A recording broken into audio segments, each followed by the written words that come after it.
Happy New Year! I'm Julie Tillman, and I'm a Master Gardener with the Big Country Master Garden Association. This is our first series in 2026. It's a video series about what we're going to be doing in our garden for the month of January. The holiday season has come and gone, and we haven't really done much in our gardens, and now it's time to put away the decorations and get into the garden and get ready to plan and clean up and get prepping for our garden. It was such an unusually warm season this fall. We didn't have our first freeze until November the 10th. And so my tomato plants and peppers and cucumbers were still producing, but after that they died. So I left them here for a little while just to let them die back and provide housing for little bugs, but now it's time to get rid of them. Getting rid of tomato cages and pulling up the dead pepper plants and just starting to clean out the garden a little bit for the season to get ready for spring. Now is a great time to bring in a tiller if you till, and till down for a few inches and add your compost and get the soil ready for the spring. I'm not excited about doing all this, but it's got to be done, whether it's now or later in spring. If you currently have a cool crop of vegetables like lettuce, cabbage, radishes, kale, it's a good idea to keep an eye on the forecast to watch for freezing weather. They can handle freezing, but they're not going to be able to go down much lower, like 28 or below. And it's a good idea to have a frost cloth, blankets, or the plastic cloches to provide a greenhouse effect for them during that time. You can stake them down and keep them warm so that whenever it warms up a little bit, you can take them back off and they'll be fine. Garlic is fine during the freezing. The tops may kind of die back a little bit or look bad, but the garlic will be fine.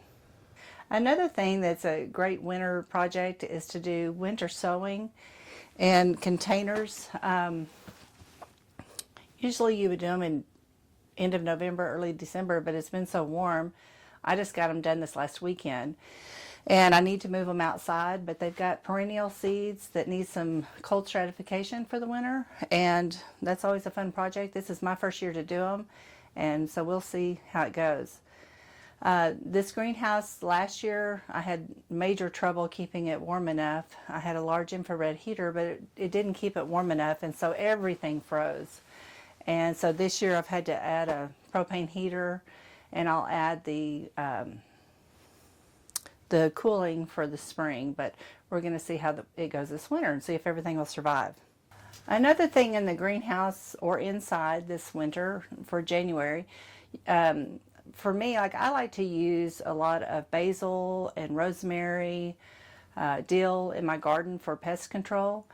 And it's expensive when you go buy those little containers of them. And so I like to propagate a little bit of them before the season is over, before they die, so that you'll have plenty for the spring.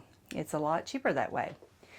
Plants that can be harvested in January are lettuce, cabbage, broccoli, beets, cauliflower, peas, radishes, carrots, kale, and spinach.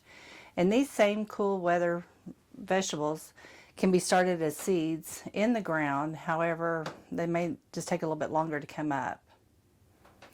Now is a good time to clean and sharpen and oil your tools so that they'll be ready for you in the spring. If you notice you were needing some tools that you didn't have, now's a good time to be shopping and ordering or researching those tools online or at the shop. Getting them organized now will be helpful in the spring when you need them. If you compost, keep composting.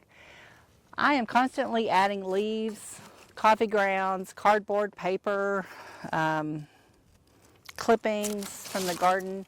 I continually add them into my composting bins. I have it set up where there's 3 different bins. I have one that is ready to go. It's ready to be put on the garden anytime.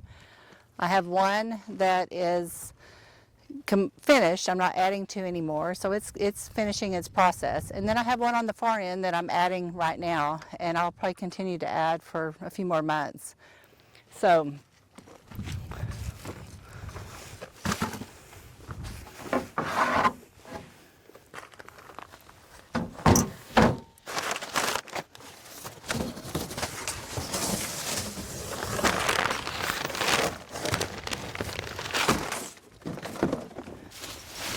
If you don't have big composting bins, just a corner in your backyard works great, or make a small area that you can add things from your yard like leaves and clippings, vegetable, fruit scraps.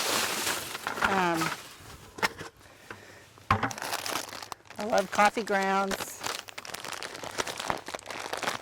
Right now there's plenty of leaves available.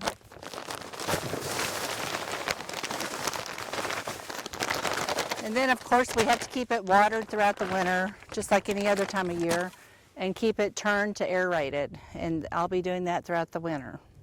But this is your garden's best friend is compost. January is also the perfect time to be planning for your spring garden. This includes the design of the garden, the layout of vegetables, adding any new beds, raised beds, water irrigation, and the timing of the planting. If you'll be planting and deciding if you're going to be planting seeds or transplanting, take an inventory of your seeds. If you're going to be planting potato slips or onion starts, know where you're going to get them from, or if you need to order them, will they be in on time?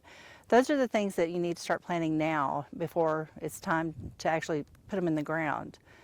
Inventorying seeds is important. Sometimes you may not be able to find things last minute when it's time to plant them. A notebook is always helpful to keep with the design of the garden. Sort of keep.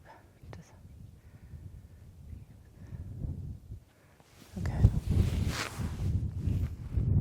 That is right. That just sounded. Does that sound right? A notebook is always nice to keep up with the design. Okay.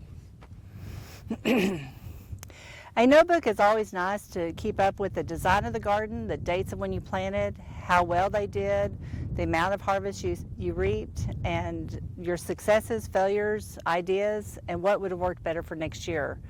I have learned that gardening is not exact, but it's a learning process through trial and errors. And learning from other master gardeners has been very helpful to me. Note keeping helps with the process, and using a calendar with plant dates will also keep you on schedule. January can seem like a boring month for gardening, but it's a great time to regroup, plan, and organize for spring. Take advantage of the downtime and enjoy it. We all know how crazy it gets as soon as we start planting in the spring. Thank you for watching this video. If you have learned something, please like this video. If you have found our videos helpful, please subscribe and hit the notification bell to be alerted when new videos come out. We will be putting out a new video each month on what to do in the garden for the next month during the last week of each month. Thank you and happy gardening.